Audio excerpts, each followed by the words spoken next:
प्रिय दर्शकों, सभी लोगों का चैनल में स्वागत है।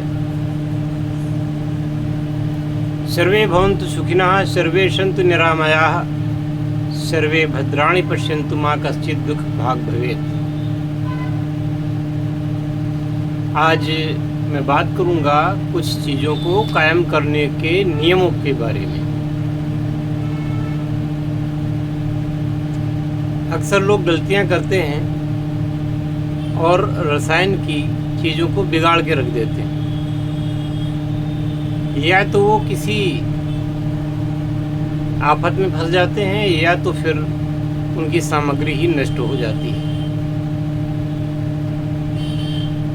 तो सीधा सीधा हमने बताया है, हमारे वीडियो में हमने बताया है, आपने जरा भी इधर उधर किया आपके साथ कुछ भी हो सकता है। इसलिए अगर मेरे वीडियो पर और मेरे निर्देशन में कोई काम कर रहे हैं तो सजगता बड़ी आवश्यक है। अभी एक हमारे शिष्य हैं उत्तराखंड के, तो उन्होंने गंधक शुद्ध करने के लिए गंधक को गर्म कर रहे थे। मैंने बताया है कि रेत यंत्र में गंधक को गर्म करना चाहिए। यानी कोई पात्र, चाहे वो भगोना हो या कढ़ाई हो या कोई थाली हो स्टील की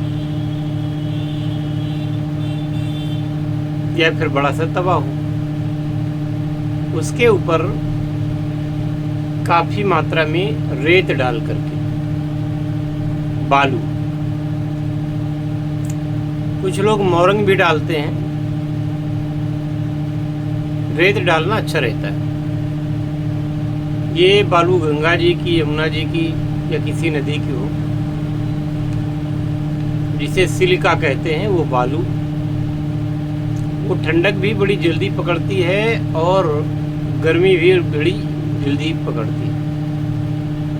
एक प्रकार से वह ऊष्मा की सुचालक होती है। तो वो चीज़ जब आप डालते हैं, लेकिन रेत यंत्र में पकाने का लाभ ये होता है कि मध्यम आंच पे या धीमी आंच पे भी अगर आप पका रहे हैं और बालू का यंत्र में अगर वो अपना पात्र रख करके, जैसे एक कढ़ाई ली, उसके ऊपर रेत डाली, उसके ऊपर अपना वो पात्र रखें जिसमें कि आपको गंधक पिघलानी है। ठीक है, ये मैंने बताया है। अब गंधक को पिघला करके दूध में डालना है। 25 बार दूध में डालेंगे, बाद में घी में डालेंगे 25 बार, ऐसा मैंने बताया था। अब वो डायरेक्ट रख करके गैस की आंच पर और डायरेक्ट पिघलाने लगे। डायरेक्ट पिघलाने में दिक्कत होती है, धुआं बनता है और उस गंधक में आग लग जाती है। और वह आग लगने पर जो धुआं उत्पन्न होता है वो सल्फर डाइऑक्साइड का निर्माण करता है। वह अगर आपने मास्क नहीं लगाया हुआ है और मास्क भी लगाया हुआ है तो भी वह कुछ न कुछ तो आपके शरीर में जाएगी। और सल्फर डाइऑक्साइड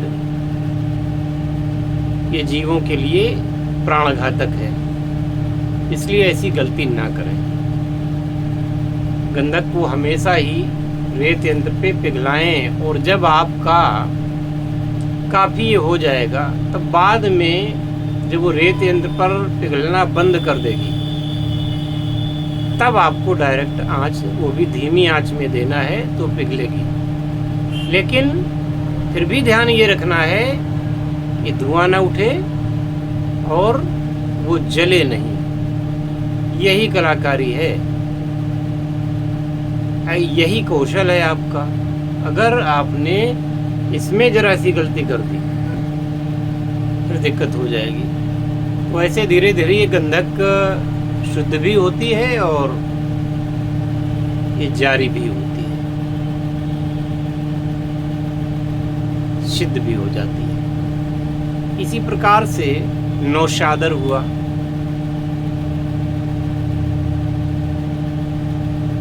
पारा हुआ,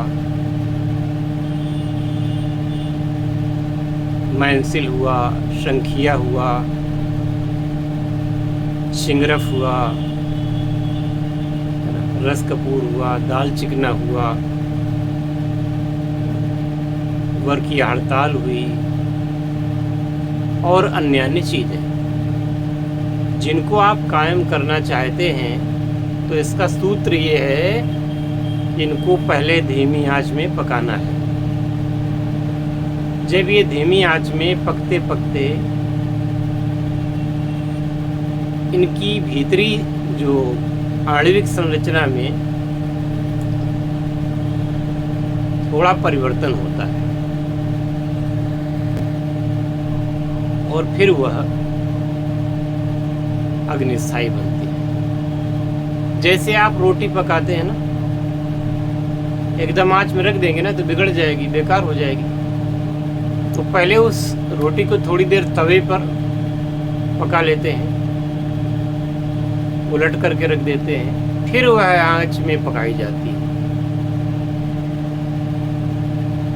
तो ये बात अगर आप ध्यान नहीं रखेंगे तो ये चीज़ें एक तो महंगी आती हैं, दूसरे इनसे निकलने वाली जो गैसें होती हैं वह जहरीली होती हैं। इसलिए कुछ भी करें तो मास्क सबसे पहले लगावें और ये कार्य एकांत स्थान पर करना चाहिए जहाँ बच्चे, स्त्रियाँ इत्यादि ना हो, यानी आपके घर के लोग, उनको नुकसान न पहुँचे। और कार्य होते समय आप भी यथासंभव दूर से देखें, दूर बैठे, उसका धुआं आपकी ओर ना आवे। इसके लिए आप कोई पंखा या एग्जॉस्ट विपरीत दिशा की ओर रख सकते हैं, जिससे उसका जो भी है दूर चला जाए। इन चीज़ों का अगर आप ध्यान रखेंगे तो कीमिया में आपको सफलता भी मिलेगी और आप प्रसन्न भी रहेंगे, स्वस्थ भी रहेंगे, दीर्घायु भी रहेंगे, वरना दिक्कत होगी। मैं अपने दर्शकों को बराबर समझाता हूँ, ऐसा कोई काम जो भी करें तो हमेशा सावधानी,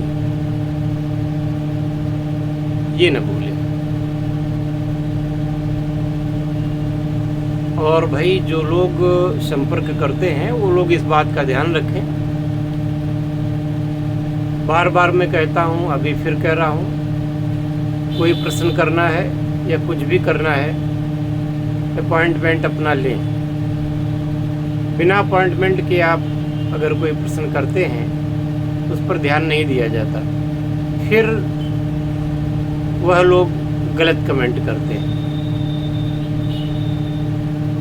ऐसी स्थिति से बचें और किसी भी संस्था का सम्मान, उसके नियमों का सम्मान करें।